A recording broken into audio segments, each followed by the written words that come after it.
The most widely published book in human history reveals that we are created in the image of God. Throughout our human journey, each encounter is an opportunity to see the shared humanity in ourselves and others. Regardless of one's views on religion, each experience and each story weaves us together towards a common path. A path of transformation, a process of growth and understanding, a recognition that, at our core, we share a common destiny. What does the search for truth really mean in our lives? How can we find a sense of unity in a world so diverse and divided? As we reflect on these questions, we start to uncover a fundamental connection that binds us all beyond our differences. Welcome to Created in the Image of God, Building Vibrant Communities, with our host, Wade Franson. Tonight's episode is the Declaration of the Bath.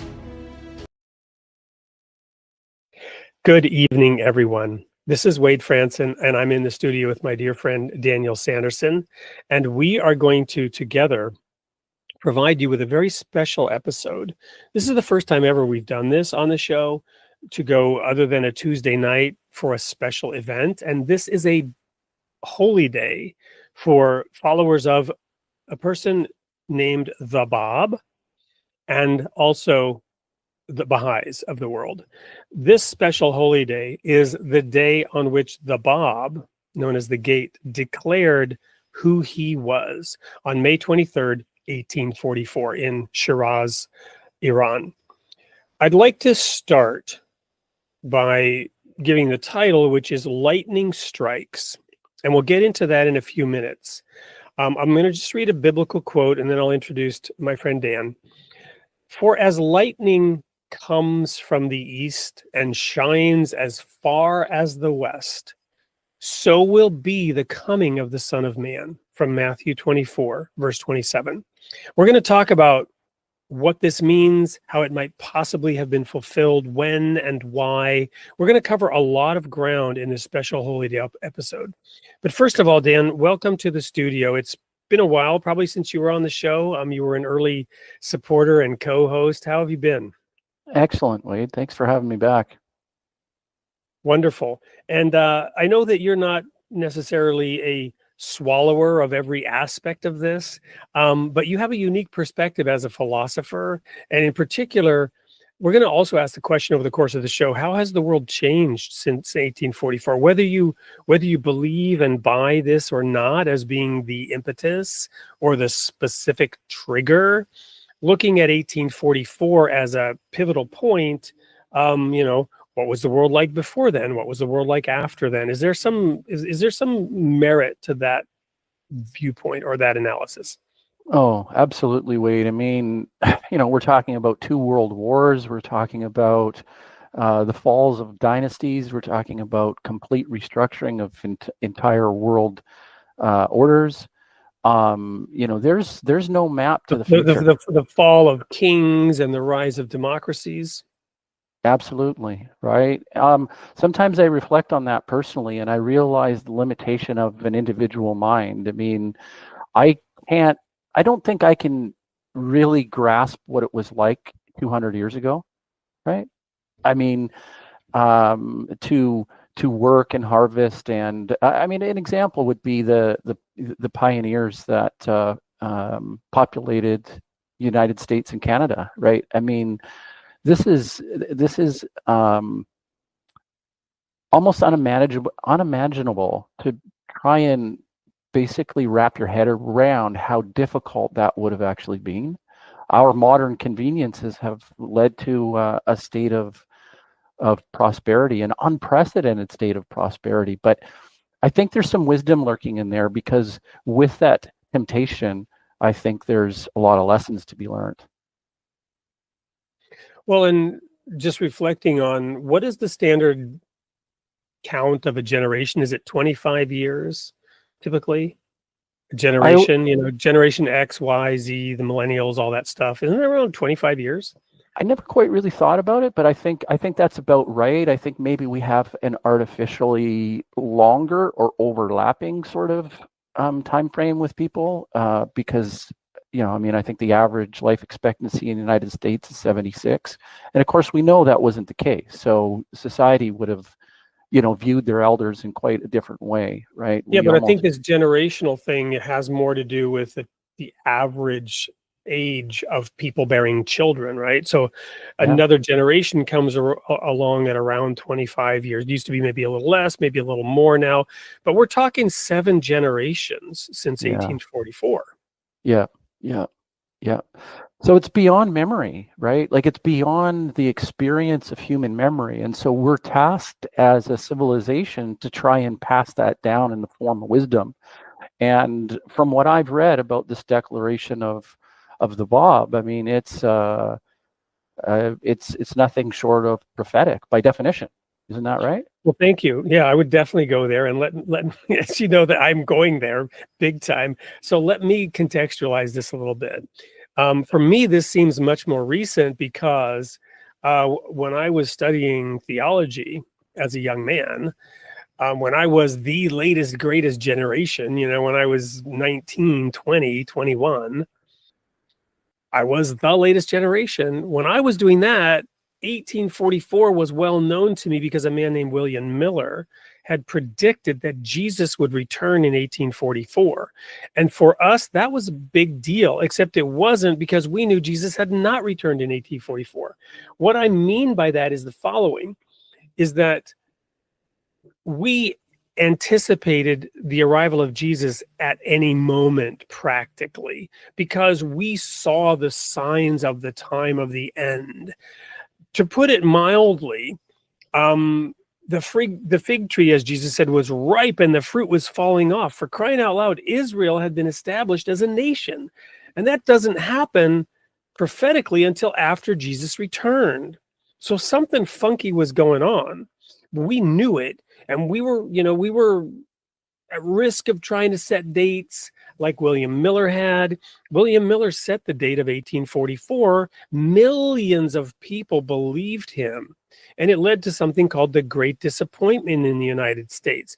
But there was a fervor across the world. My friend Jay Tyson has written a couple of books called The Wise Men of the West. And he talks about, from a historical fiction perspective, how this fervor was going on in the UK and beyond. So it wasn't just William Miller either. And I was aware of this. So this was always almost top of mind for me. And it was a puzzle that I couldn't figure out. The Lord delays his coming. Where are thou, Jesus? Right? And why? How long are you going to let this madness go on before you return and begin fulfilling all of these prophecies that seem to be being fulfilled before our eyes? So I didn't grow up in that sense with the feeling that this was distant past. It was current and relevant to me. So when many years later, I learned about this declaration and its correlation to the first telegraph message, and that it happened in 1844, it got my attention immediately. So to read another quote that we'll begin to talk about, this is from Baha'u'llah, the prophet founder of the Baha'i faith. He declared who he was in 1863. Now, there's a prophetic timeline involved here as well between 1844, 1853, and 1863. These prophetic timelines also correlate to specific days in the book of Daniel, which William Miller used to come up with 1844. So you've got this close proximity of dates, and there's some different ways of looking at it. My point in saying that is just to sort of contextualize who Baha'u'llah was. He was also, according to Baha'is, the Bab came talking about he whom God will make manifest, he who would come shortly after himself. In the eyes of Baha'is, in that sense, the Bab is a little bit like John the Baptist, and Baha'u'llah is a little bit like Jesus, because John the Baptist predicted that one would come after him whom he was not worthy to tie his sandals, or to put on his sandals. Anyway, the point is, here's the quote from Baha'u'llah: "Say, in the east the light of his revelation hath broken. In the west have appeared the signs of his dominion." These prophetic words from Baha'u'llah encapsulate those extraordinary events of 1844, a year in which the spiritual and material paths of humankind converged in remarkable ways. So the Bab in Iran, Persia, is announcing that he is the promised one. He is the Mahdi. He's the 12th Imam. And in the West, Samuel Morse is issuing this first telegraph message, later defined by Lincoln as a lightning message. We'll get to that later, which traveled like lightning and brought the message, "What hath God wrought?" Straight out of Numbers 23:23, a very prophetic passage. So, as David Bowie sang in one of his songs, something good is happening, but I don't know what it is, right? So you had this great disappointment. You had millions of people anticipating that Jesus would return by May 21st, 1844. You can't get any closer in proximity than that. And then this telegraph message is released on May 24th, 24 hours after the Bab declares on May 23rd, which, as it's the evening of May 22nd, sunset, is the first day comes, that date comes, the next day comes the Bab's message, the next day comes the telegraph message. So I'll stop there. So yes, to your point, it's prophetic. I was going to bring this up, but I say, could you elaborate a little bit about that opening sentence? Say, in the East, the light of his revolution hath broken. In the West has appeared the signs of his dominion. Like, I really focus on this dominion because there's an acknowledgement that there's something different about the West. And I, made a note about uncharted territory, right? I mean, where is our uncharted territory? Our to give a little background, people who have watched this show for a while know that I often refer to this little symbol. I'm pointing to the sun and the moon behind me, because in Genesis it says that God put the greater and lesser lights in heaven to rule the day and rule the night. There is your first mention of dominion, right? And we as a species were given sovereignty on this plane of existence, this material plane of existence, as referenced by the earth. And this, if you put the sun and the moon in heaven, then by definition, later when the Tower of Babel happened, which coincidentally, Bab means gate, and Bab El means the gate of God. in the Akkadian language, Nimrod founded a city called Bab El, the gate of God, and built a tower to heaven, or tried to, and God called it confusion. That's what caught my original interest about the Bab. The point is, Nimrod was asserting his dominion and wanted to extend that dominion up to heaven, and God said, no. Those are the boundaries, those are the barriers of your dominion. So when we start talking about dominion, those were the first references, right? So here also, the sun and the moon, you've got the east and the west. You've got the shining of the sun and the reflection coming back from the east. So in the west, we've got materialism, which then takes the energy of the revelation and does something with it materially, right? Of course, we should acknowledge the source and submit to the source, the light, versus creating a Frankenstein monster, which, when was that book written? By Mary Shelley? Kind of a symbol of the technological age. That's also sort of a lodestone that goes along with this whole conversation. But now, to get more specifically to your point about dominion, here's my favorite example that I believe illustrates this. The sun of divine revelation appears on the horizon periodically, right? When Adam was in the Garden of Eden, and then darkness came, and then you had Noah who came, and then you had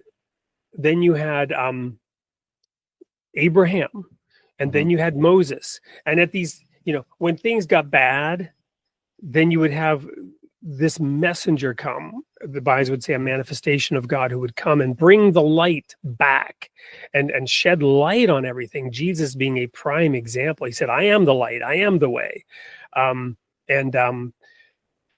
So that, I forgot exactly where I was going with this. None of these manifestations of God solved the problem that happens when we deviate from the light. When we move away from the light, we lose our dominion. What's the opposite of sovereignty? Enslavement, right? We become enslaved. It started with Cain. He said, sin lies at the door and its desire is to you, but you must rule over it. You must exercise dominion over your passions and the sin that will otherwise entrap you and ultimately enslave you in addiction, in darkness, in a hellish existence in which you kill your brother and you have to live with that. Right?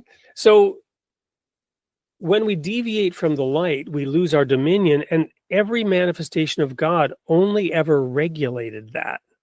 Even Jesus, who came and shed his blood for the forgiveness of sin, who later attained such sovereignty after his resurrection, if you will, that every king bowed to his name and was crowned in his name.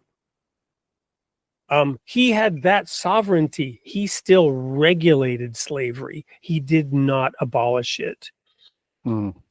Why? Because we weren't ready as a society and as a people to fully solve this problem. You were going to have some form of indentured servitude. You were going to have people who are losing the capacity to take care of themselves and were going to become beholden to somebody else. And society did not yet have the maturity, the capacity to not have people fall into some form of indentured servitude. Even today, we're struggling with student loan debt, right? Which is one aspect of that. It's not exactly slavery, but the system is enslaving people in a number of ways.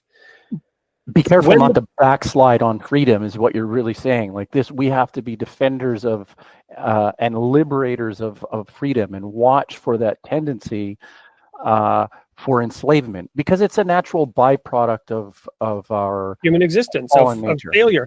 You know, today we want to regulate equality of outcomes through social justice, right? That is not God's project. He does not want to regulate and enforce equality of outcomes. He wants to fully provide equality of opportunity. But as we know, baggage and circumstances don't really provide equality of opportunity. It's fascinating when you go back to the laws of Moses and the Jubilee year, where there was a level setting. We talked about generations, right? 50 years, 2 generations later, if your grandfather really screwed up and lost everything and had nothing to give you, no inheritance, lost even the land that was given to him by God, the land reverted to the families in the Jubilee year. So the grandchildren would get the land back and have a new opportunity. Sadly, they might not have the skills, the training. They might have come from poverty and other kinds of enslavement. They might have once again lost it. But you, at least with that, you would have this new opportunity, this fresh opportunity every 50 years, right? So, but my point in this is more specific. The Bob himself had servants. And when he died, he still had those servants. Just like George Washington, who had slaves. And when he died, he freed those slaves before the Bob declared. This is real. This is history. Here on American soil, our first president had slaves. And it was okay, according to Jesus, because it was regulated. He was supposed to treat his slaves according to the principles of the Bible, but he was allowed by the Bible to have them. You follow me? And so did the Bob. But Baha'u'llah brought a new era in 1863 when he declared who he was. He declared that slavery was now abolished. It was no longer allowed. And my point in this is that was the revelation, the new revelation from the East. And instantly, the United States sprang into action, and President Lincoln used that very same invention, the telegraph, that had sent that first message in 1844. He called them lightning messages, and he said he used lightning messages to communicate with his generals and to prosecute the Civil War beginning in 1863. To do what? To abolish slavery on this continent. For me, your mileage may vary, but for me, that is proof that the revelation appeared in the East and the signs of his dominion appeared in the West, because the West carried out his wishes. And Baha'u'llah praised the great Republic of the West, as did his son Abdul Baha, and said America would lead the world to the most great peace. And there's your sign, there's your evidence of that submission, knowingly or unknowingly. And America is praised for that, and advice is given on how to solve the problem of race relations as a result of that war, in which African Americans are told to be grateful to the whites of America for doing that. And the whites of America are to love their fellow African Americans. And Abdu'l-Baha said that you have so much in common. The races in America have so much in common. You have one country, one citizenship, one religion, he said, the Christian religion, the Christian faith. And he said one patriotism. So submission to the light would be to follow that advice and that guidance as a way out of the ongoing festering problem of race relations in this country. So for me, these are proofs. And thank you for asking that question. We're going to go to a quick commercial break. This is being pre-recorded. I don't think we mentioned that. We got to keep it to short segments so that they can be uploaded. When we come back, we'll proceed to talk more about the transformation that came into effect as a result of this declaration in the East and the effects, the signs of the dominion that appeared in the West as evidenced by the telegraph message. Don't go anywhere. We'll be right back with a special Holy Day episode on the Declaration of the Bob.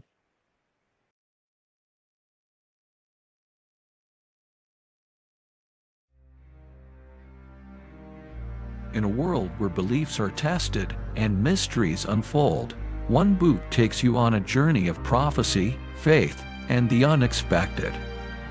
Followers of William Miller held their breath as they awaited the prophesied second coming of Jesus in 1844. But when the advent didn't unfold as expected, the great disappointment swept across the land. However, what if the story didn't end there? What if the Spirit of Christ did return in 1844 in the Middle East? Dive into the prophecies of Daniel, where the past and present converge to reveal a hidden truth. Embark on a captivating journey where the threads of history and belief intertwine in ways you could never imagine. 1844, Convergence in Prophecy, a meticulously researched and documented exploration, unfolds like a mystery, captivating and engaging. A must-read for those who seek to understand our world's intricate tapestry of religions and their surprising unity. Are you ready to challenge your perceptions and uncover the hidden truths of our times? Embark on a journey that speaks to the heart of today's challenges and offers hope from the most unexpected source. 1844, Convergence in Prophecy. Dare to explore. Dare to believe.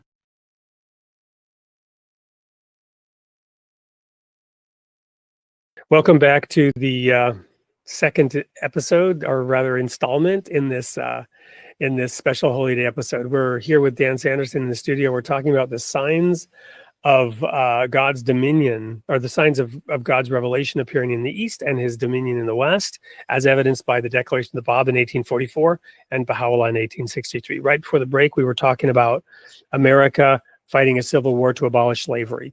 And Dan, I know that was a topic that intrigued you as a philosopher, a student of Plato and Socrates, and the project of philosophy to advance the fortunes of our species. What are your thoughts? Yeah, Wade, you brought up this earlier about Jesus having slaves and the Jesus did not have slaves. Oh, Jesus did not have slaves. Okay. No, but the Bob had servants, aka slaves, as did Baha'u'llah, by the way. But Baha'u'llah freed his slaves. But I think, was there a point that you were making that Jesus kind of tried to show sympathy and love, regulated it, right? Yeah. So I'll just give a quick example. I've shared this before, but this famous statement, turn the other cheek. Yeah. If they strike you on your left cheek, turn the other cheek. The reason there's Jewish law behind this.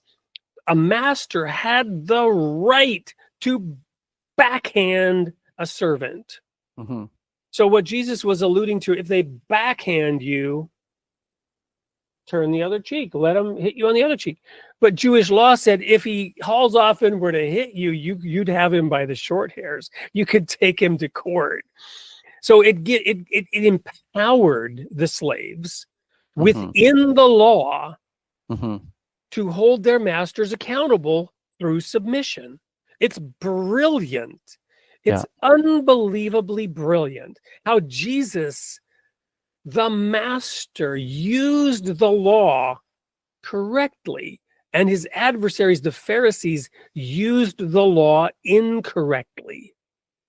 Yeah, very interesting. Yeah, no, he's amazing. He's a singularity in history for sure. Okay, so my point really was about that transition in human history where we emerge out of a dark age of slavery, where we enslave our fellow brothers and sisters. Okay, and Which, of there's course, goes back to Cain and Abel, right? And, hey, Cain, where's your brother Abel? And Cain's response, what am I, my brother's keeper? And God had to say, well, his blood is crying to me from the earth. yeah, and we were talking about this the other day, and you jumped in and said, yes, you are your fellow man's keeper, right? And that's Yep. the pathway to, I don't know if it's the pathway to heaven on earth, but I mean, it's here for everybody to access to. And that's very powerful. I mean, I'm not a slave, but I mean, you feel that instant sort of tapping into an energy or a power that, is I think what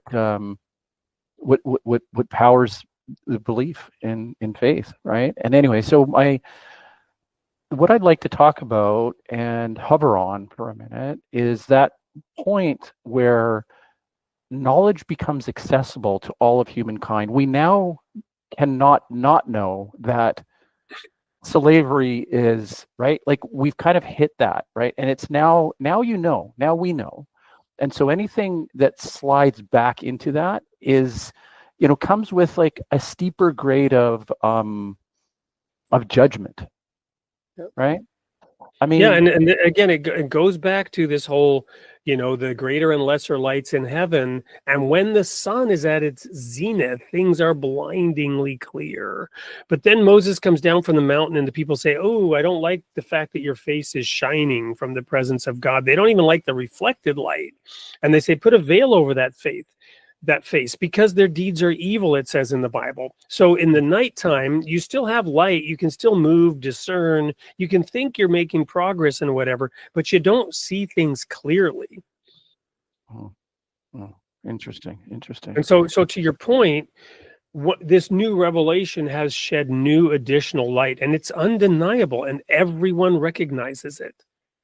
They may still resist it, they may still fight it, there may be pockets of darkness, but overall, the world has entered a new era. Yes, that was my point. And to meditate on Revelation for a minute, the etymology of it means like to reveal. We get that, but to uncover and lay bare. And so, even in the wisdom of somebody who's got secular tendencies, like I openly admit, and please do judge me for that. The thing is that it actually is kind of poetic. That's the way I'm kind of processing it, because in Plato's philosophy, he relies on memory and what it feels like to remember something. And so now all of civilization from east to west now knows implicitly that slavery is wrong. And so trying to justify it is ignoble, ungodly, perverse, and evil. It's a very distinct line that has been drawn in the sand for people to step over. And so acknowledging that we're at a point in human history, and acknowledged with this transition in 1844, this is it's quite beautiful, right, to acknowledge it through that lens. Well, and there were a couple of other major statements made at that time, especially by Baha'u'llah in 1863, the equality of the sexes. And also that there would be a federated world system in which the leaders would come together and agree and stop trying to solve their differences through war. And there would be the establishment of agreements international agreements by high-minded leaders that would then shape the form of governance for, I hate to use this word, for a new world order, right? To where humankind would come together and agree through wisdom, a word you like, through wisdom on what the boundaries should be, what the borders should be, what the limit of armaments should be. And these things were announced by Baha'u'llah when he was imprisoned in this deep, dark prison in outside of, I believe it's outside of Tehran, the Shia, getting the Persian name of it right and wrong right now, but in the darkest moment, darkest place in one of the darkest civilizations in the darkest history, came these new points of light that were not accepted back then. They were not accepted at all. To your point, there were still a couple of world wars ahead of us. The League of Nations and the United Nations, which is also still not there, still not fulfilling remotely the promise of that statue out in front of it about beating swords into plowshares. But the recognition is there, and it is a common human project of all peoples, all societies, to try to get there. And there are rogue nations, there are those still working against it, but increasingly they are pariahs, they are outcasts, because the consensus is overwhelmingly in favor of those principles that at the time they were delivered in 1844 were soundly rejected by the powers that be, especially in particular the Ottoman Empire that had control of the Holy Land. And this gets back to prophecy and the content of that first telegraph message. What hath God wrought? Samuel Morse's niece provided him that. But most people, even those who know about this telegraph message and its significance and its relationship to the Bab, have not necessarily dug in to find out what that verse really says, Numbers 23:23. It says, from this day it shall be said of Israel, there is no curse or divination against her. What hath God wrought? It's my personal opinion that what is signified by that, among other things, is the end of the times of the Gentiles. And indeed, we talked about William Miller, who was forced to give a date, and he told his followers sometime between May 21st, 1843 and May 21st, 1844. Why? Because he wasn't sure how God would count the year zero, right?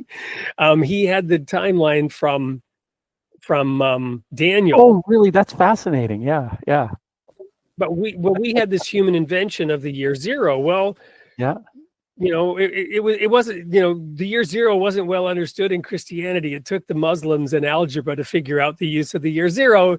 And so from his perspective, he couldn't figure that out. So he gave himself, he hedged the bet. The Greeks didn't know about it either. That the date was really May 21st that he came up with.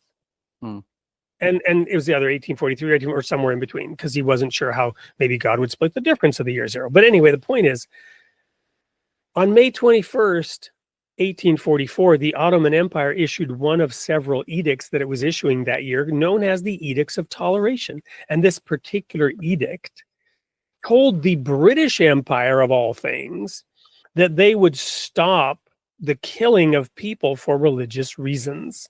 For me, this signifies the removal of the boot, the Gentile boot that would trod down Jerusalem until the times of the Gentiles would be fulfilled, according to Jesus. And so there were other edicts of toleration in that year that also allowed the Jews not only to return, which they did always have the right to do, but to buy land.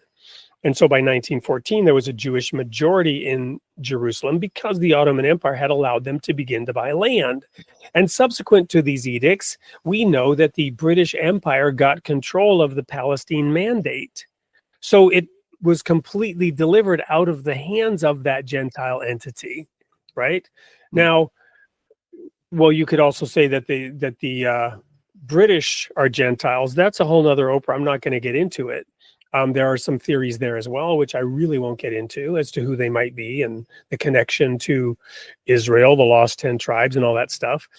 But be that as it may, now there was a negotiation and a decision as to how the Jews would be allowed to return to that land and that territory that began around the time of World War I. And of course, we know the Jews were central to World War II. And if there's a World War III brewing right now, guess where it's brewing, right? The point is, in my view, that telegraph message elevated the end of the times of the Gentiles into our consciousness with a lightning message that was delivered a mere 24 hours after the Bab declared who he was in 1844. Beautiful. Yeah, that's Interestingly, Samuel Morse, who created this thing that enabled Lincoln to prosecute the civil war that ended slavery, got a patent from the Ottoman Empire because the Sultan, a few years after 1844, I think it was in the 50s where he got that patent, wanted himself to use this marvelous invention that made telecommunications possible instantaneously. So, interestingly, this ties also in directly to what Daniel said about in the time of the end, knowledge would increase and people would travel to and fro. And I got to make the point before we go to our next break that the book of Daniel was sealed, just like the book of Revelation, which had 7 seals. And Daniel went to God and said, what is this stuff you revealed to me? I don't get it. I don't understand. I don't know what this means. Tell me what this means. What am I writing down here? And God said, go thy way, Daniel. It's not for you. This book I'm giving you, it's not for you. In the time of the end, the wise will understand, knowledge will increase, and the wise will understand. That book, the seal of that book was also ripped off around that time, because that's why William Miller understood that the book pointed to 1844. And the wealth of revelation of that book, the book of Revelation, was, in my view, what had the whole world pregnant during the Enlightenment. Pregnant with possibility and opportunity and knowledge, and secrets were being unlocked through chemistry, biology, sociology. We then, in my view, were able to fulfill the promise of the gate of God, as Nimrod had aspired to, by putting a man on the moon and literally building a tower to heaven, because now the governor was off. As John Lennon sang around that time, the Beatles had a song they wrote that was played during the moon landing, or this universal telecast seen by millions. He said, there's nothing you can do that can't be done. And indeed, it was done now. The man landed on the moon, and he said, all you need is love, in that song. So just an amazing time of rejuvenation and celebration and growth and learning. Of course, not everything turned out positive. And we'll maybe talk a little bit about that when we come back from this break. Don't go anywhere. We'll be right back with more on the declaration of the Bab and the first telegraph message.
Welcome back to the third segment, maybe the final segment. We'll see if Dan and I might be able to appear live in the studio at the end to engage with the audience comments of this pre-recorded version of the special Holy Day celebration of the Declaration of the Bab. Right before the break, we were really talking about the conjunction of the Bab's declaration, the telegraph message, and all the implications in technology and so on. And Dan, you had a question, I think, about that. Revealing or releasing the seals. Like I was curious about what that actually meant, how many, and I mean that must have been monumental to have those revealed. Well, it's more clear in the book of Revelation, where you literally have them numbered out, and it goes like pedantically through, and then the angel poured out the next vial, and then it ripped their vials and seals and the three woes, and it goes through them. And this is a lifetime study to understand the unsealing of the book of Revelation. The Germans have a phrase, das ist ein Buch mit sieben Siegel. Anything that's a mystery or hard to comprehend, that's a book with seven seals. And of course, they're referring to the book of Revelation. But the book of Daniel is very fascinating because it's twofold. Daniel predicted Jesus' first coming and his second coming. My pet philosophy there, or theory, is that when Daniel upstaged the Zoroastrian Magi in Nebuchadnezzar's court, when Nebuchadnezzar had this disturbing dream and wanted it interpreted, and he asked his astrologers, his Magi, the Zoroastrian priests, to help him. What did my dream? What is God trying to tell me? And they said, "Oh, king, tell us what you dreamt and we'll tell you the meaning." He's like, I'm not playing that game. You tell me what I dreamt and what it meant. "Oh, king, nobody can do this." And then Daniel came in and said, "No man can do that. They're right, but there's a God in heaven who can. And I'm here with that God." Right? So he upstaged them, and they got a hold of his book. And it's my fantasy that with Daniel's book, they studied it. And that's how because they are the wise men, the Magi from the East that appeared at Jesus's birth, are Zoroastrian wise men. So when God says in the time of the end, the wise will understand, that's a reference to his first coming, where the wise men, and by the way, my author friend Jay Tyson has written this book. I encourage everyone to get it. It's historical fiction, The Wise Men of the West. A whole lot of interesting, fun stuff about this. You can get this off of Amazon. You can reach out to me and we'll get you a special price on getting it to you. Wonderful book. You can get it through the Baha'i distribution service as well. He tells a historical fiction tale of how on Jesus's second coming, maybe there would be similar searches. But my point is, these wise men were able to use the information in the book of Daniel and their knowledge of astrology to chart the time and the place. In my view, this is how it happened. When it says they followed his star, it's because they were students of astrology and astronomy and the signs in heaven, which Daniel talks about. There will be signs in heaven, but Daniel gives a specific chronological timeline to pinpoint the time, and the signs in heaven help them triangulate the place, in my view. Regardless, it's clear they were wise enough to identify Jesus at his first coming. They were the only ones who did. Nobody else did, except for a few wise men from the East. In the time of the end, at Jesus' second coming, the same thing was going to happen, and that was William Miller and others, in my view. Others who even today see the signs unfolding around us, right? And I'm not going to go into who was and who wasn't, or might be actually Jesus at his return. We're really talking more specifically that in 1844, something important and dramatic happened that has transformed the world. So how does that work? Well, it's really the Enlightenment, isn't it? That somehow our species, our world, was infused with this unbelievable springtime rush of new knowledge and new understanding that all began in the decades that preceded 1844 and continued apace with the technological developments and this establishment of schools and universities, exactly fulfilling what Daniel said, that knowledge would increase and people would travel to and fro. Global travel, instant communications, connecting all the bright minds of this planet around the world. The Tower of Babel reassembled, learning one language and the diverse elements of humanity contributing to the advancement of the species. Yeah. What can you say about Isaac Newton, or this compadre of this group of scientists like Galileo and Kepler? Well, sadly, Galileo and Copernicus are an illustration of that darkness, right? The moon side of things, because when Jesus came, the sun, and brought the light, over time, the muddy feet of human beings trampling in the pure revelation and muddying up the light turned into something called the Dark Ages. Interesting. Right? Where it was the Catholic Church that was denying the advancement of science at that time. Not to pick on the Catholic Church. It's the natural order of things. You have a divine springtime, and then you have fall and winter. Yeah. Well, I know they talk about the scientific revolution, and they refer to, and it's an arbitrary date. Like, what is the jumping off point? And it's a lot of times used as Isaac Newton's Principia Mathematica, 1687, right? I mean, Newton brought the light back. Do you view it as that? I mean, he just changed everything, right? Well, I'm going to go poetic now, versus trying to identify a specific thing, and just say that Leonard Cohen, who I used in my books, there is a crack in everything. Yeah. That's how the light gets in.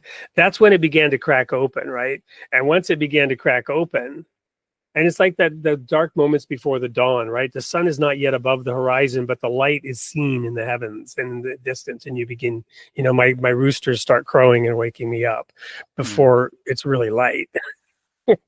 So what do you think about this? Like, I've used this term before called Newton envy, and he was so transformative in the world, right? He was a real, I mean, he's buried in Westminster Abbey. But then you would have people like Immanuel Kant that tried to systematize philosophy, right? They kind of took the, not the ethics out of it, they tried to kind of systematize it. And a better example would be Karl Marx, right? Who tried to, yikes. Yeah, exactly, right? So he tried to systematize sociology, right? And so that's why I come up with this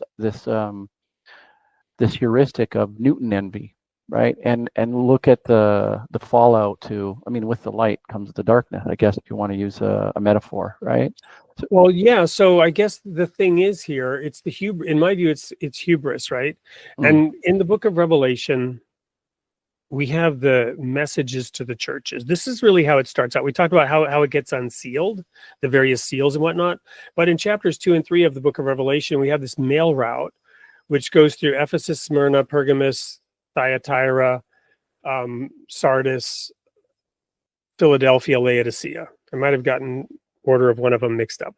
This mail route, and Paul uses, this is used by John, or Jesus reveals to John, in my opinion, a prophetic timeline of how the church would evolve. And you come to the end of the mail route and you have Laodicea, a church that is greatly and richly increased in knowledge, and knows it. And it says, yet you do not know that you're miserable, blind, and naked. And I will spew you out of my mouth because you're lukewarm. They were so rich that they took it for granted. They were spoiled, and they didn't recognize sort of the divine nature of it, right? And with the Enlightenment came materialism and the rejection of God, and Nietzsche's God is dead, right? We don't really need him anymore. We've evolved beyond him, or whatever it was that Nietzsche was really trying to say. I'm not going to claim to understand it. And I'm not going to demonize him. He simply marks a point. We've outgrown our use for God, and society ran headlong off that cliff. And then you had a dystopian vision called communism, right? In which property rights and ownership would go away in favor of some vague altruistic sentiment that would overcome us all. In John Lennon's, imagine no possessions, it's easy if you try. Whereas the revelation of every manifestation of God, including Baha'u'llah, would tell you that reward and punishment are the very foundations of civilization. And the ability to obtain an improved outcome through hard work, or to suffer through the lack of it. Mm-hmm. You follow me? To obtain an improved outcome through application of spiritual principles, or to suffer from the lack of it, to achieve heaven or nirvana or Valhalla versus the fires of hell. Mm-hmm. This is the basis of civilization, to hold oneself accountable to a higher power, and that there will be a judgment for everything you do. Communism wants to deny any and all of that, and look what it led to.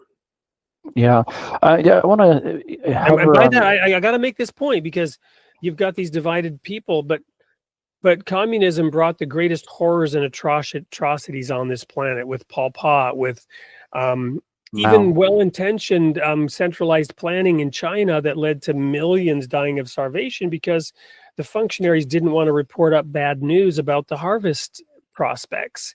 So the centralized planning that took control and power away from the individual in favor of some techno bureaucrat planning, right, led to unmitigated disaster. Yeah, it's interesting, because I did read a book that compared the two, and really in relation from one to the other, we say communism versus capitalism, kinda. I'm just using that for an example, but clearly there was one winner, and in that particular time period. And when you look at the example of communism versus capitalism, it's clear that the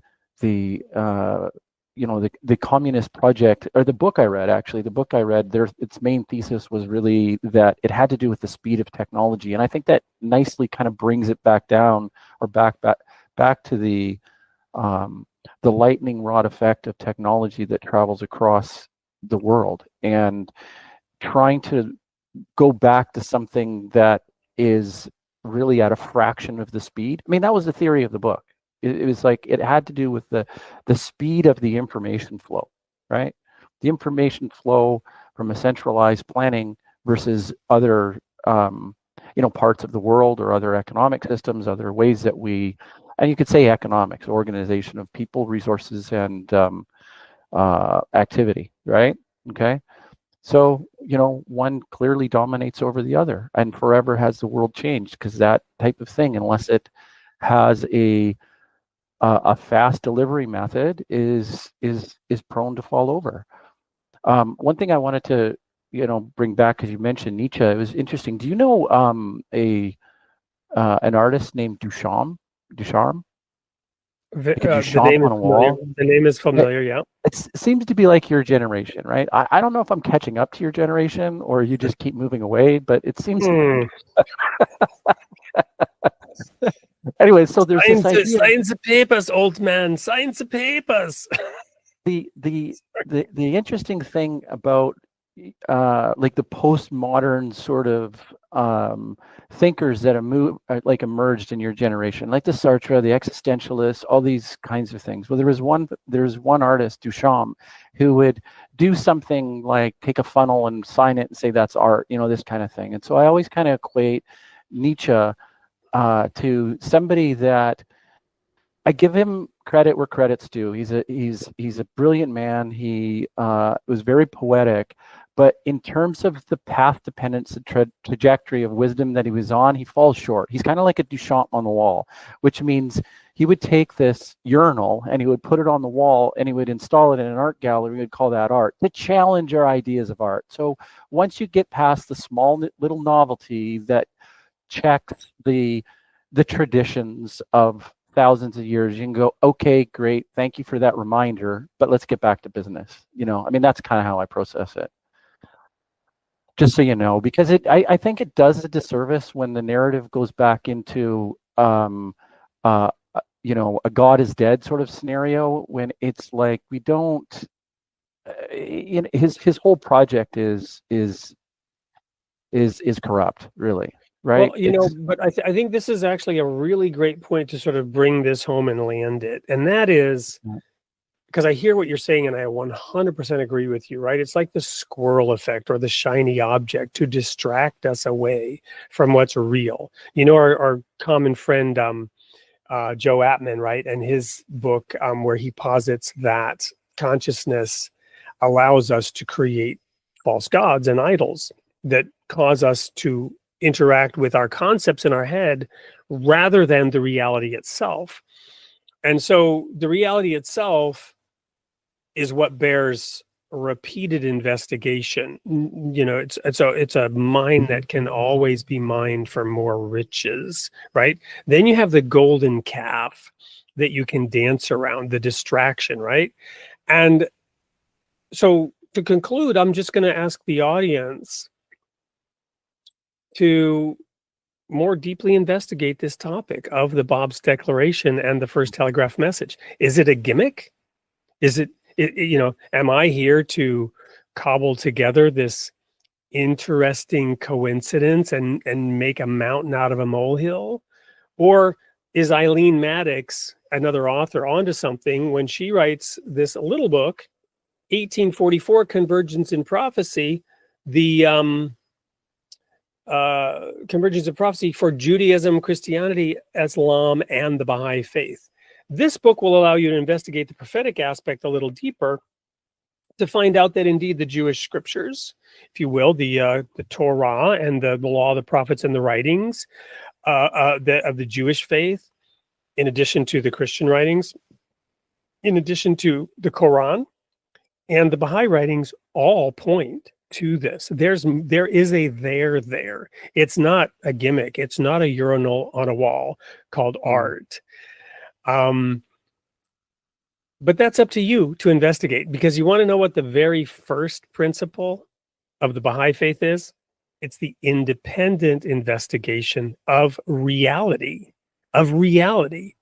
Put that in your pipe, Joe Atman, and smoke it, right? So it's a wonderful call to see things with your own eyes and not through the eyes of another. And it says if you focus on justice as that really is, which is interesting, an interesting lens, God will confide in you. I submit the question of 1844 as well as 1948, the establishment of the State of Israel, the simultaneous establishment of the Universal Declaration of Human Rights, Matthew 25, where it says, when the Son of Man comes in his glory, he will judge the nations. And per Matthew, he will judge them according to how they judge themselves. And others, however you judge others, that's how I will judge you. All of this swirl of inputs comes down to these points. And if you investigate these things with an open mind, you might find that it will transform your world in the way that the world was transformed through the Enlightenment and the events of 1844, 1863, and beyond. We're going to go to a break here after I give Dan the last word on this segment. And when we come back, if we come back, there might be some interaction with audience comments. I'm not a prophet. I can't prophesy what's going to happen tomorrow night. We had to pre-record this because my son has a baseball game, which I'm not going to miss that, because as a father, that's the most important for me. But Dan will be in the studio to run these segments, and he and or I and or both of us will be there to interact with the audience comments. Dan, over to you for the last word of this segment. Yeah, Wade, you do that. It's kind of funny because I'm listening to it. It was so well wrapped up. I was thinking the words that should be said is well said, you know, and then I feel like maybe I can lean on that namesake of Daniel and go, hey, I don't know what I'm listening to, but I'm sure it's the truth. Daniel, the episode is sealed, but there's some wise men out there who will understand this mess that we've created. Yeah. I didn't make that connection. Coincidence? Maybe. With that, we'll go to the break, and maybe we'll be back. Don't go anywhere, because there might be something that will come right after this. See you soon.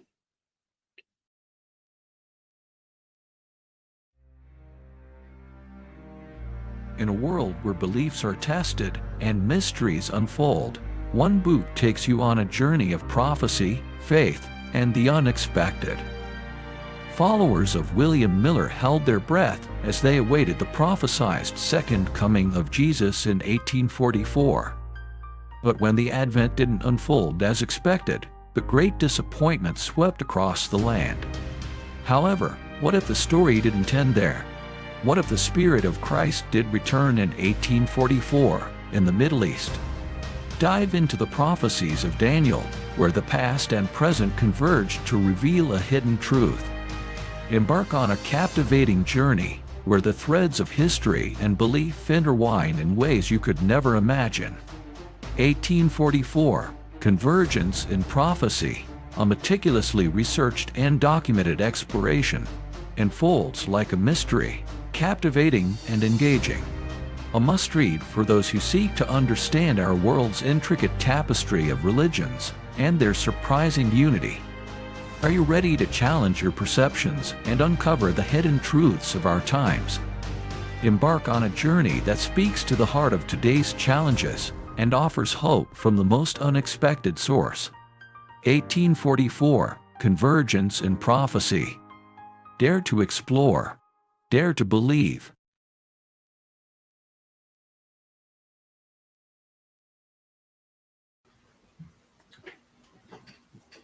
And We felt like we revealed. had to show that video twice because it was so perfectly attuned to the topic of the show. And indeed, Dan and I are here live. So in watching this pre-recorded episode, I want to highlight a couple of things before we go to the audience comments. And the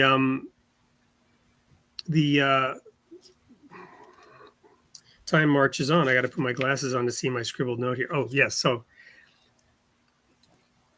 in this idea of progressive revelation, in which we had Adam, Noah, Abraham, Moses, Jesus, Muhammad, and others who are not necessarily mentioned in the Bible, who periodically bring fresh light and new insights when we as a people go astray, when we as Adam and Eve take the forbidden fruit and then try to figure it out on our own through the school of hard knocks and really muddy things up. When those new manifestations come and shed the light that's needed, it's like the gentle dawn. The light begins to emerge. It's like springtime where we begin to have warmth. Then we have an explosion of life. With God, everything's perfect, but we're given free will, so we do mess things up. The idea, however, is to build up layer upon layer through the forces of integration. And this is the key point I'm making right now. To integrate the past with the future. It's revelation, not revolution. Meanwhile, forces of destruction, forces of disintegration, entropy are also at play. And we can align ourselves with either the forces of integration or the forces of disintegration. When the revelation appears in the East and the dominion appears in the West and the material application of those teachings begins to happen, it must be a union of religion and science. It cannot be a tug of war. It cannot devolve into materialism. The effort to eliminate extremes of wealth and poverty, which are part of the revelation of the Bab and what Baha'u'llah then came to do, cannot devolve into communism. We had a comment about communism in the chat. The reason is communism is a false god. It attempts to achieve this without God, without divine law. It seeks to upend the divine order of things, to remove the basic principle of reward and punishment. It doesn't seek to equalize things in the right way or with the right method. And history has shown us that it doesn't work. Now, there are excesses in capitalism as well, of course. I'm not saying that, capitalist countries have it all right and communist countries have it all wrong. There's neither side is purely this or purely that. We as a species are trying to figure it out to the best of our abilities. But this key is the forces of integration and the divine springtime that came with the declaration of the Bab, the power of his writings. He's called the primal point around whom all things revolve. It was a short, brilliant flash of light that was dramatic. The subsequent arrival of he whom God would make manifest, whom the Bab talked about, is a long-term play, which has that same challenge that every religion has had of getting it right. And it doesn't end with the Bab or Baha'u'llah. Successive manifestations will be needed because we won't get it all right. Course corrections will always be needed. Unity, love, kindness, all the fruits of the Spirit need to be brought to bear to integrate the various forces, to stop the division, to stop the rancor, to stop the people from contending with each other, to stop Cain from killing Abel, or casting our brothers into hell theologically or ideologically. So I wanted to emphasize the forces of integration. And the Bab came with that power to unite humankind. He predicted one language. Thus the reference at the beginning of this session to the Tower of Babel and the city that Nimrod built, and what God called confusion at the time because it wasn't being done the right way. Are we mature enough today to do it the right way? That is the question. The arc of moral progress, which was one of the questions that was brought up, is in our favor. But that doesn't mean it's a downhill cakewalk. I wanted to add those comments in here to emphasize the power, the opportunity, but also the challenge of living up to what the Bab did when he came and declared who he was, and that dominion unfolded on the other side of the world through the technological advancements and the application of laws like the abolition of slavery. So, Dan, I'll stop there and allow you to. I had to put this up. It's just it is great. I don't think there's going to be any end except for the one God brings. And you hear this, the ends in itself, and that's a nice, great comment. One of the things you brought up earlier too was, and I tried to remember it, and then Chloe brought it up actually in the comments. It was your comment about truth is reality and stop. So what is your definition of truth? Reality. What's reality, truth? I know it's circular, it's a tautology, but it sure feels good to talk about, right? Well, no, that's an interesting point because there are two revelations. There's the revealed word, and then there's the effect of the word. The creation, God said, let there be light. And there was light, right? So there's the revelation, there should be light, says God, there should be light, and then there was light. The creation itself is the greatest revelation.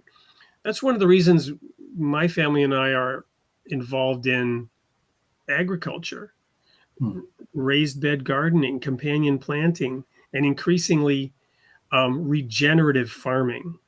We're created from the dust of the ground, but we're to become, and then God breathed in us life. The soil is alive. In a cubic foot of soil, there's as many organisms as there are stars in our solar system in 1 cubic foot of soil. Soil is vibrant and alive. In the desert, it's just dead dust. We're turning our soil into dead dust, which has to be tilled with chemicals, and food is grown with chemicals to approximate some kind of food that is more like a Frankenstein monster. But when we teach young teenagers what it means to get their hands in that soil and plant and have the patience to see it grow and have to tend and water it day after day, that grounds them in reality in a way that this does not. That's right. They can spend all their time, with their fingers on this, nice, clean, slick, exotic, fascinating, engaging, bells and whistles, clicks and whirs, addictive, totally unreal in a sense. And the destruction of the planet to create this and put it in everybody's hands and empower it, and also draw people away from reality into a fantasy world of games and whatever, and bad things too, which I won't mention by name. But reality, nature reveals God. The heavens, it says, declare God's glory. The heavens declare God's glory. The creation is the greatest revelation. And when you engage with it, you're forced to confront reality. You jump off a building, you're going to die. You walk out in the desert without water, you're going to die. You walk out in, Alaska without clothes, you're going to die. Reality will impose itself on you no matter what you profess to believe in terms of your religion or your ideology. The creation itself is God's revelation, and it teaches us. And this answers one of the questions that was in here too about progressive revelation. And I put a couple things in the comments about how it's cyclical, right? Day follows night, night follows day. Winter follows summer, spring follows winter. That's the cycles. And I was thinking earlier, the forces of integration, it's like the topsoil in America was like 20 feet deep in places because of just the layers, the year after year of grass growing and animals eating it and fertilizing the land. And the rain and the water and the sun over time gradually created this rich 20 feet of topsoil, which was blown away in the Dust Bowl. Yeah. Right? And that's kind of a metaphor for the richness of God's way of doing things and our ability to screw it up. You need discernment. Monocrops are bad. That's what I mean. The alignment is actually there. I said, we know that I'm a tree hugger, right? I mean, I'm on the Pacific coast. I like hugging trees. Hey, I came from Alberta, so it's from the little version of Texas all the way over to environmentalism. But the thing is that you and I are closer and more closely aligned than people may think. It's like I said, well, I don't know, wait for the conservative movement to finally adopt an environmental step, and I'm not saying you're conservative. I'm saying, like, I'm waiting for that voice to have it hit reality, because I mean, that's what we need. That's the antidote to, all the overreach and the sacrifice of freedom in the sake of God only knows. Who knows? Right? Yep. So allow me to address this one comment from Peace on Earth. I don't care what the name of the system is. And this was when we were talking about communism.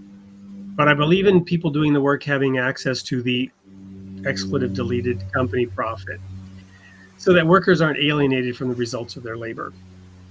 So I have experience in business. I was a minister, resigned from the ministry, and went to separate my faith from my paycheck because of the inherent challenges in that relationship. Jesus said you cannot serve God and mammon, right? You can't be spiritual and material at the same time. And this really gets to this need for integration, right? And we have some shows coming up on the created image of God that will address this. But my point is, I kind of zigged and zagged, right? Maybe I learned from one ditch to the other by going from the nonprofit ministry preacher world into the technology big business world.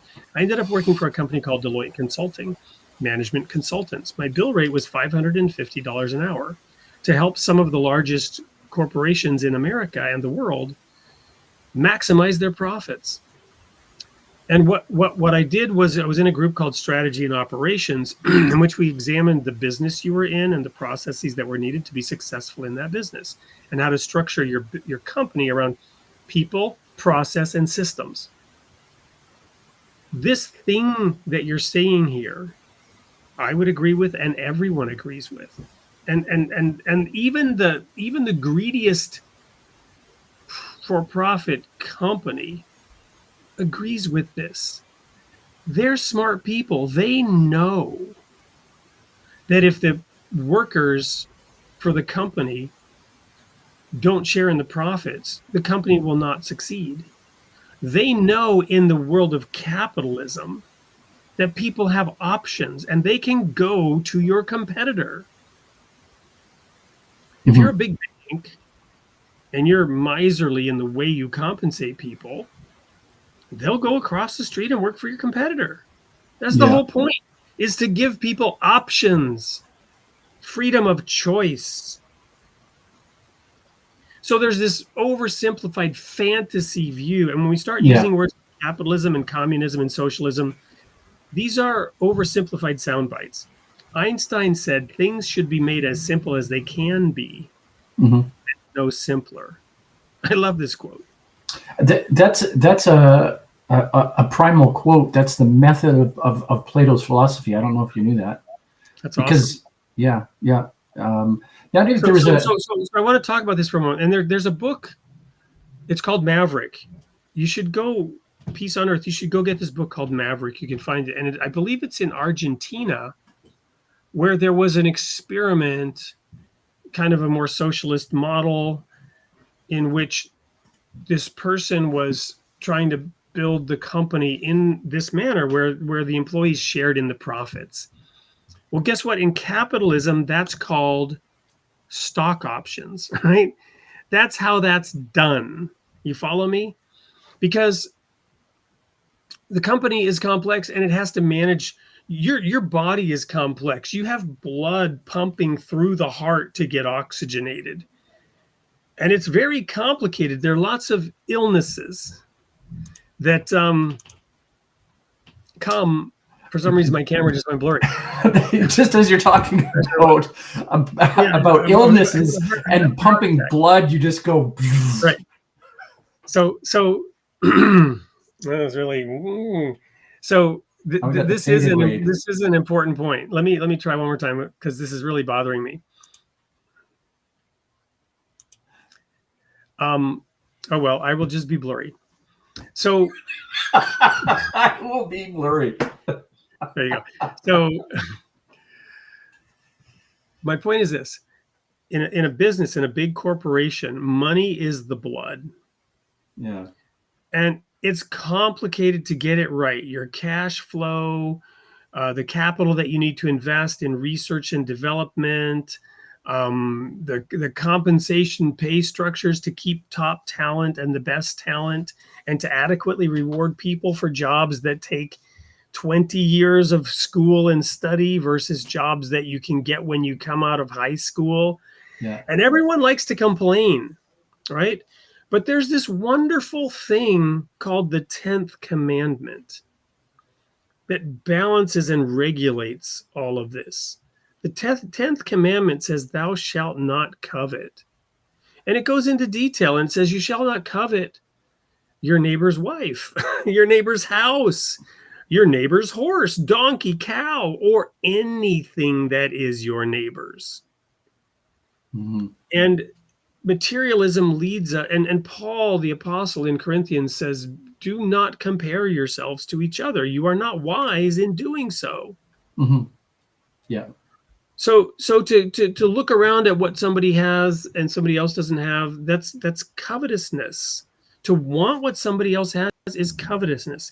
And in a well-functioning system, you have options. There are rewards and punishments built into it. If you eat too much junk, you're going to have a heart attack. If your business is poorly run, it's going to fail. Mm-hmm. And everybody's going to lose money. If the government gets too involved in regulation, it skews things and it doesn't work. I was in the Soviet Union and I saw the bread lines, right? Because centralized planning and the idea of communism does not work. And meanwhile, across the border, the supermarkets were stock full of anything you could possibly imagine. I have a dear friend who came from East Germany, and I wasn't there when this happened. This was before my time, but she came out while the Soviet Union was at its height. I think in the 60s she was able to, or 70s she was able to emigrate and get married to a West German. I spent 10 years in Germany. When she went to the supermarket, she stood frozen in the aisle, frozen with indecision because she had so many choices. She didn't know how to choose which soap, because in the Soviet Union there was only one soap, if there was any. If there was any, you grabbed what was there. She stood frozen like a deer in headlights and literally started crying, overwhelmed by the abundance and the choices. Yeah. So when we start ranting and railing against things, right? Be careful what you wish for. Well, yeah, be careful what you wish for. So what we do know from history is that communism doesn't work. And why doesn't it work? Because the principle of ownership is enshrined in creation. We were given dominion. We were given free will. We are to, ownership is maybe not the right term. Stewardship is a better term. But God granted land under Moses to be in the families in perpetuity so that you would have land. But you would die on that land if you didn't farm it. You would be a rich, evil landowner dying because you didn't plant your crops with your own sweat and blood, right? There's a proverb that says some people are, the sluggard is so lazy he cannot bring the spoon from the bowl to his mouth. So God is interested in equal opportunity, not regulating equal outcomes. Figuring all this out. There is so much in all the divine writings. And again, this is why Jesus regulated slavery. Because people fall into indentured servitude. But at this point in humanity's evolution, we should have gotten it right enough that the standard has been raised. At this point in time, society should deliver the ability to not have slavery. And guess what? In America, we don't. No matter what you say, you can say you're a slave to the government. But you elected that government. Yeah. No, America's still the shiny, I was going to say object, but that wasn't right. There's still the shiny something on the hill, right? I mean, it's still the ideal, the aspiration. So many millions, billions perhaps, of people would just love a chance to have a crack at an American citizenship. So thank you, Peace on Earth, for saying this. No company in the world adequately rewards people. I'm just going to ask you to pause and think about that. Have you ever tried to build a company? Wait, let me ask you. Look at this. I want to make this point. Think about, people do 100% work and get crumbs. Is that really objectively true? There are companies that have made any and everyone who was there at the beginning fabulously wealthy. And they have later employed thousands, tens of thousands of people and elevated them to the middle class with untold riches compared to any type of system of the past. Yeah. So this is a lopsided, unrealistic perspective to say no company in the world adequately rewards people. They give the opportunity. Over to you, because they give the opportunity, like you're saying. No, but it's really interesting because right after her original comment, it says, Daniel Fletcher says, "Hey Joe, where you at, man?" That's not the one, but I thought that was so clever. Anyways, there is this Ella Montgomery says, let's throw that one up. And it's saying, peace on earth, so go and do it. Make a profit and share it with everybody. Just go ahead. Well, the answer might be, I Go do can't it. because the system is rigged against me. That's right. So who's going to, and then you actually Right? step back and say, who's elevating in the system? So this, how about workers, their dominion? You have the right to walk across the street and get another job. But what I'm hearing is there is no job. Because You're forced to do that. Yeah. these evil employers and owners are enslaving me. Well, then go become an employer and an owner and do it differently. And you will find out that your judgment of them is unfair. Mhm. Jesus said, according to your standard of judgment, that is how you will be judged. And he gave parables about servants and what they did with talents they were given. So, right, this is Talents a deep or money. Talents or money. It's currency, right? Yeah. Even you could imagine talents to be your abilities, your capabilities, your gifts, whether you have artistic bent or intelligence, or you're hardworking, or you've got strong DNA, you have a long life. Maybe you can live to be 90 and work till you're 70, and you can get a little edge that way by putting a little bit more away. You know what I mean? Whatever. Exactly. Yeah. So you work to your strengths. Right. And this is why we also form relationships, and I don't want to just squelch where this is coming from. There is a lot of unfairness in the world, but you know what I teach my son? I don't teach my children that the world is rigged against them and they can't succeed and they can't win. That is a guaranteed recipe for misery.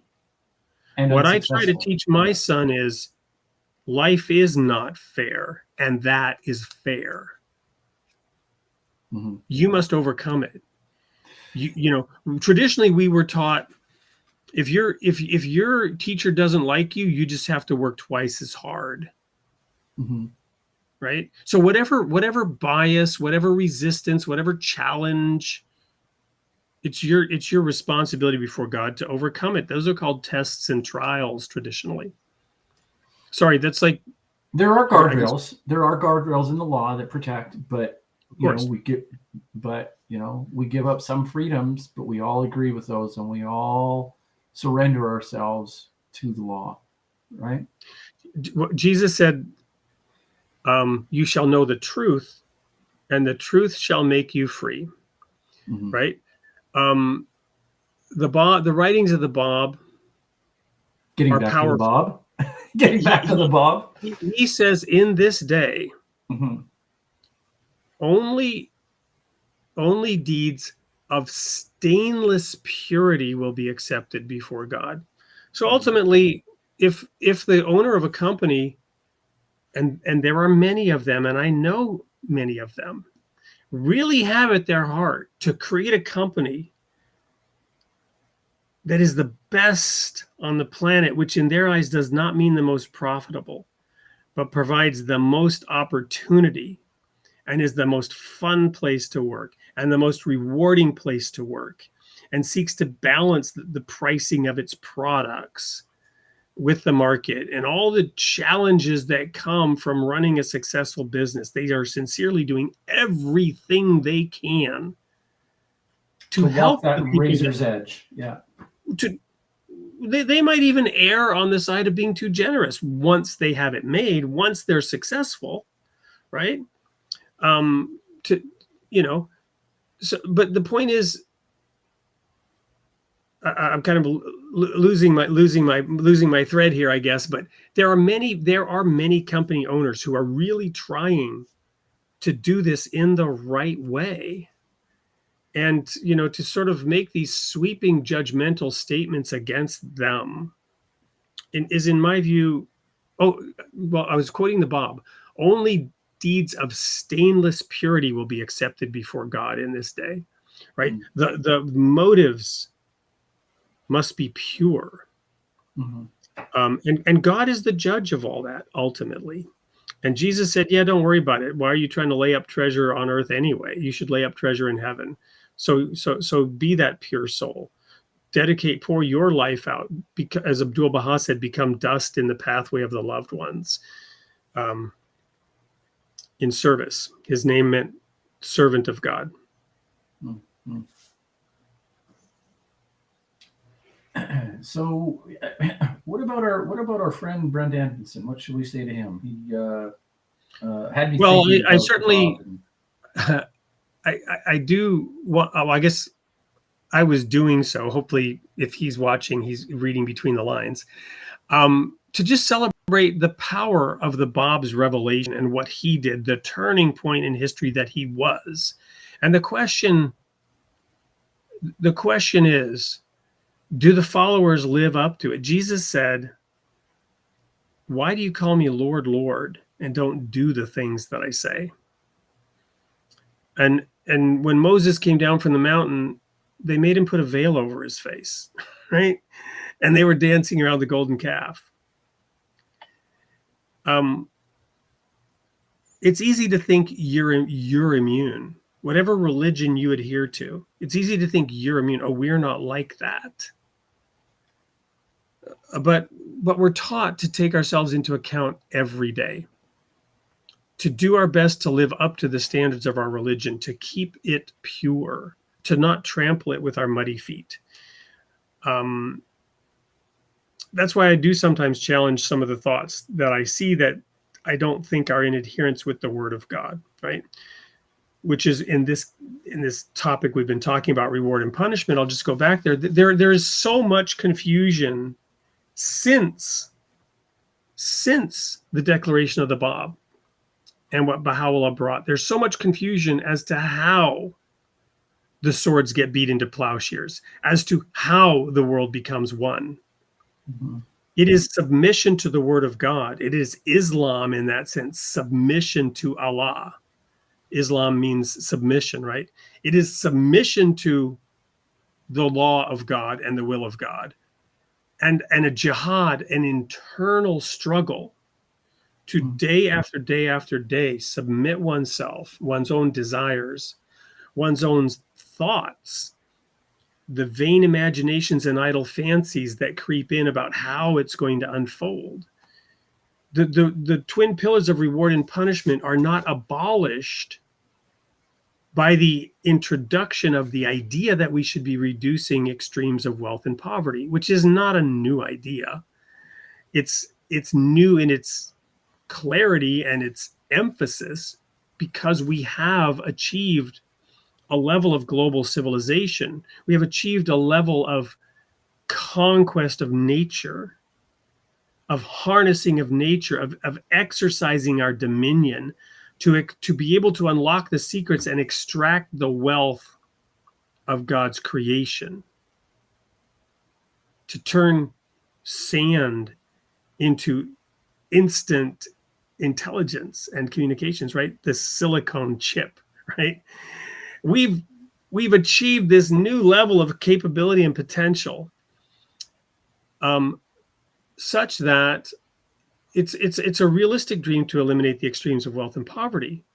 But that doesn't mean the principles of how to do it are completely different, right? When you get to college, you don't unlearn your ABCs. Yeah. You don't unlearn your ABCs and forget that 1 + 1 = 2. Mm-hmm.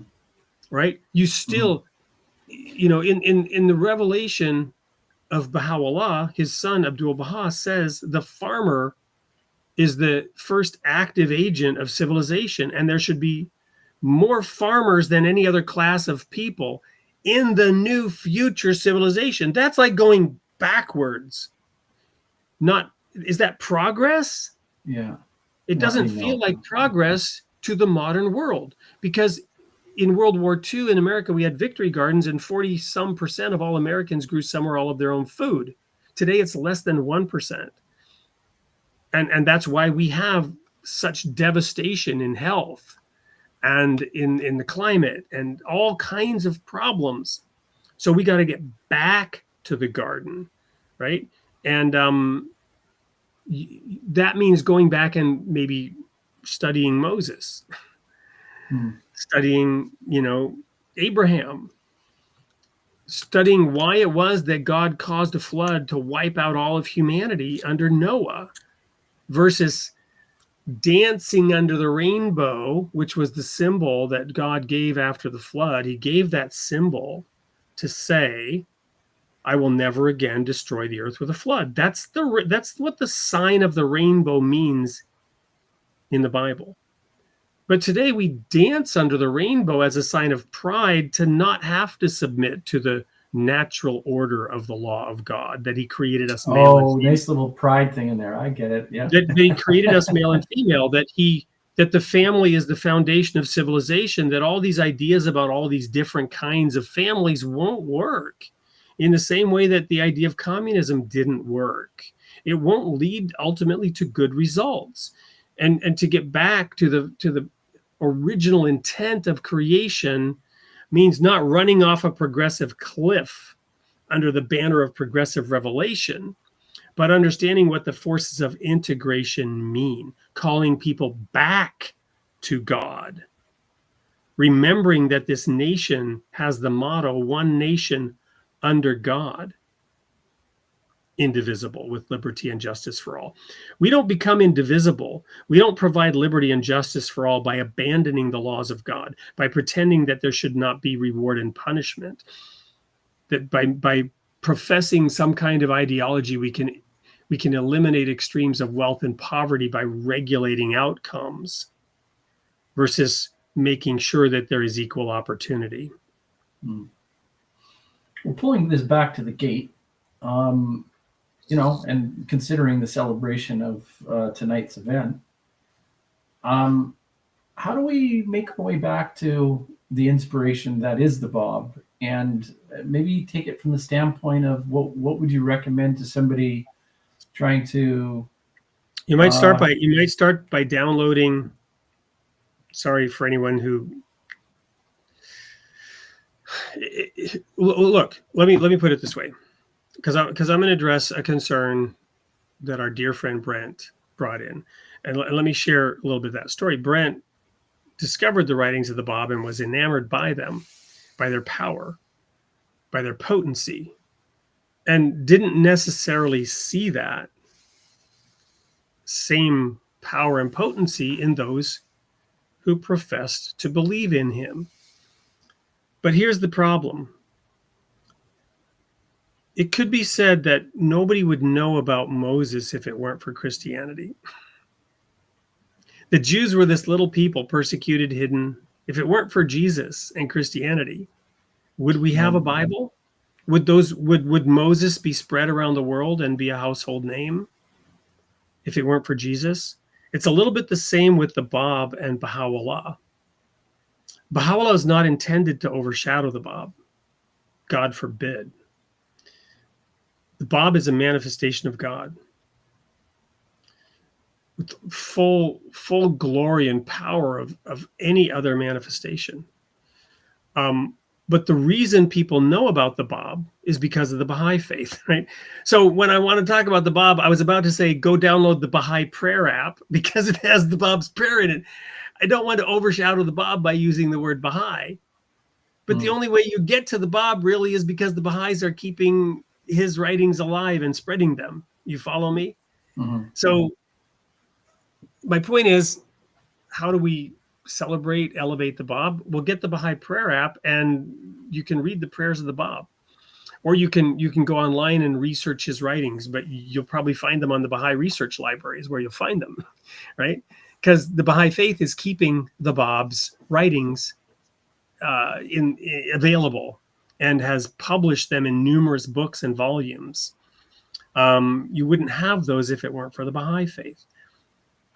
Well, he's got this. So he's a friend of mine, Brent. He's been on the show before, and Brent's. I can say I was thinking there, Brent. And he's a smoker, and I believe he's got a pipe or two, right, with tobacco and stuff like that. So there you go, Brent. Put that in your pipe, and I can't say smoke it because that's dismissive, but ponder it. Put that in your pipe and think about it. Is that a good way to, hey, because it's like, keep wrestling with it. So I will say this, for me, where I was coming from as a fundamentalist ex-minister Mm-hmm.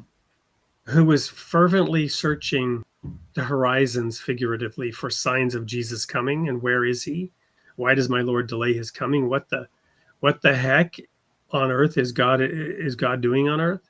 Where is he? It was the words of the Bob that spoke to me, the power of the language. So I get it.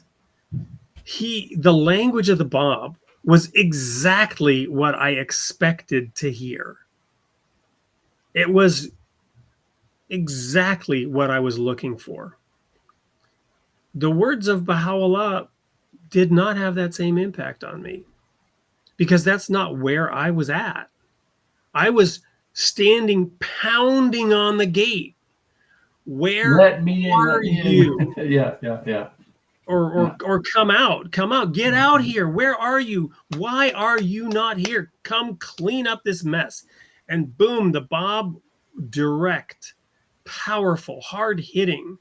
I come from a background of, speak the truth in love, meant boldly cry aloud and show my people their sins.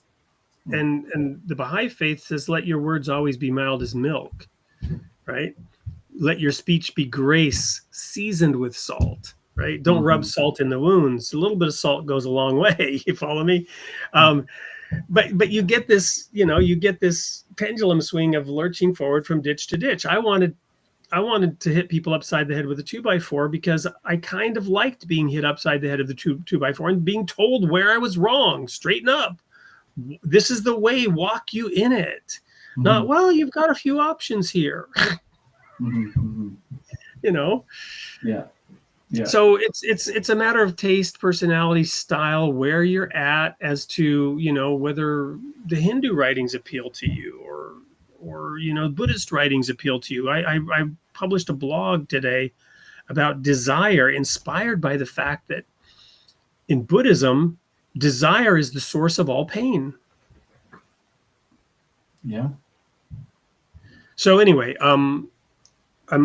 here we meander through this topic, but we can be grateful that in 1844, God sent a messenger called the Gate to declare who he was, and he backed it up with a nation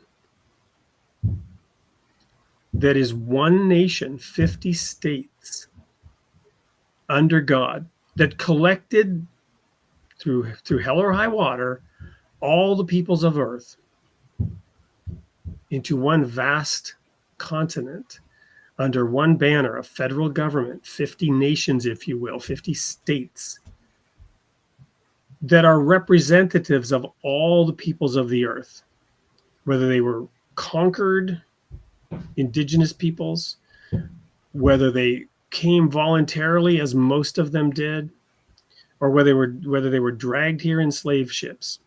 Or draft the Dodger and went up to the Canada. Canada, the promised land. Let's not go there. For the audience, I was born in Canada. But the point is, people from the whole planet were gathered here on this continent. We learned one language. We put a man on the moon. We are imperfectly progressing the human project of life, liberty, and the pursuit of happiness. One nation under God, indivisible, with liberty and justice for all. That's a high, lofty goal. Have we achieved it? Of course not. Will we ever achieve it perfectly? Maybe in 500,000 years. Maybe, right? But using history, comparing history, I've put out the challenge, show me any other people who is evidencing the signs of the dominion of the new revelation, and leading the way, lighting the way through a reflection, an imperfect reflection, a materialistic reflection of the spiritual revelation that came from the East, the sun from the East being reflected in the West. And all of that was inaugurated, in my opinion, on May 23rd, 1844, by the Declaration of the Bab. We have one thing left to do, and that is show you the sneak peek for our upcoming episode on Tuesday. Until then, may God be with you. And I do hope you'll dig into this a little bit more if it's new to you. Thank you, Dan, for being here. You bet.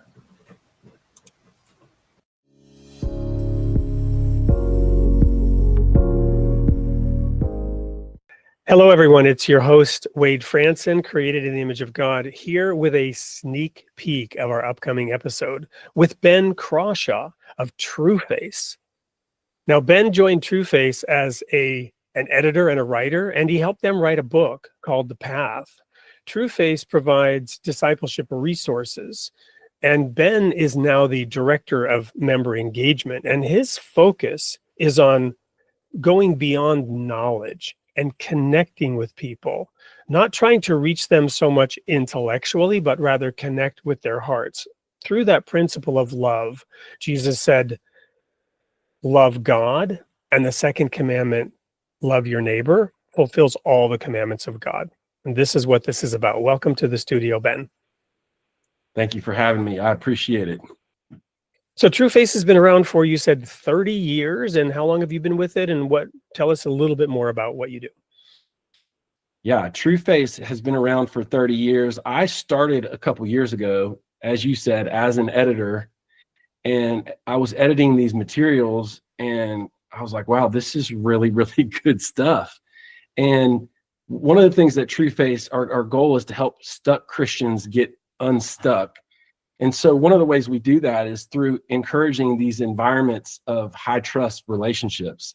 I mean, I grew up, learn more, KMDB, know more, do better, know more, do better. People have access to information now more than ever at their fingertips all the time. And so where we're growing is in knowledge. Where we're not growing is in trust. And so part of what we're trying to do is move from the left side of the brain to the right side of the brain, into the body, engage with emotions through trusted relationships. And so one of our goals at TrueFace is not just to give people more stuff to know, but to encourage them to live it out in the context of high trust, authentic relationships and community. Well, there are various veils that keep us from seeing God. When Moses came down from the mountain, he had a veil. He was ordered by the people to put a veil over his face because they couldn't stand that much light. It made them very uncomfortable. And I'm familiar with a quote that says the greatest of all veils, the most grievous veil, is the veil of knowledge. And I have personal experience as a pastor in a denomination that split down the middle and further fractured into multiple splits over picky little doctrinal issues and differences. I mean, some of them seem very big to us, but in the grand scheme of the body of Christ is not divided. Clearly, we were missing something. You're trying to reach young people. You do want them to grow in knowledge, but how do you overcome the fact that, doctrinal purity, it is, I'm not saying it's not important, but how do you address that with this focus on reaching the heart? Yeah, that's a great question. I think, first off, what I get asked about a lot, Wade, in working with the next generation is, oh, what about social media and the phones all the time? And I'm like, first of all, that adults are dealing with that too. But yes, when it comes to the next generation, they grew up in the digital age, the age of technology. I've heard you say not just a post-Christian, but a post-trust society, right? So if you're inundated with something all the time, then the opposite of that becomes more rare and therefore more appealing to a certain extent. For example, if you're eating fast food all the time, that at some point your body's like, man, maybe we should eat something different from this. Maybe I'm craving a home-cooked meal with some vegetables or something. I think in the same way, when it's just technology and digital engagement, where you're just learning more information, well then experience becomes so rare. And how is experience transferred? Well, through authentic, trusting relationships. That is like the most unique thing you can offer, which is ironic because it's the most timeless thing, right? And that is found in the gospel, but an experience. Jesus didn't walk around and just tell people more knowledge. He engaged with them, looked them in the eye, and had authentic face-to-face connection and community with them. And so that's what we're trying to do, is not just say, here's a bucket load of information, learn this, do this, know more, do better. No, we're trying to engage people in a high trust, authentic experience not going after their heads necessarily, going after their hearts, because there's a lot of stuff going for their head right now. Well, Ben, thank you so much for taking the time to be with us this morning to record this sneak peek. In my family, we have 2 teenagers. I'm the salad man, right? I was at Costco. I just bought a couple of new seasonings to mix those salads up, and I deliver these really awesome fresh salads with cucumbers and tomatoes and bell peppers and a lot of really nice dressing and herbs in there. And my kids, my 2 teenagers who love fast food, they will actually eat my salads. So for the audience, you should be prepared to be enjoying a wonderful big helping of fresh, crunchy, delicious, heart-reaching salad when you come and meet with us face to face with Ben from True Face and learn about that deep spiritual heart connection that God wants to have with us and wants us to have with each other. Do not miss the episode of Created in the Image of God with True Face. See you there.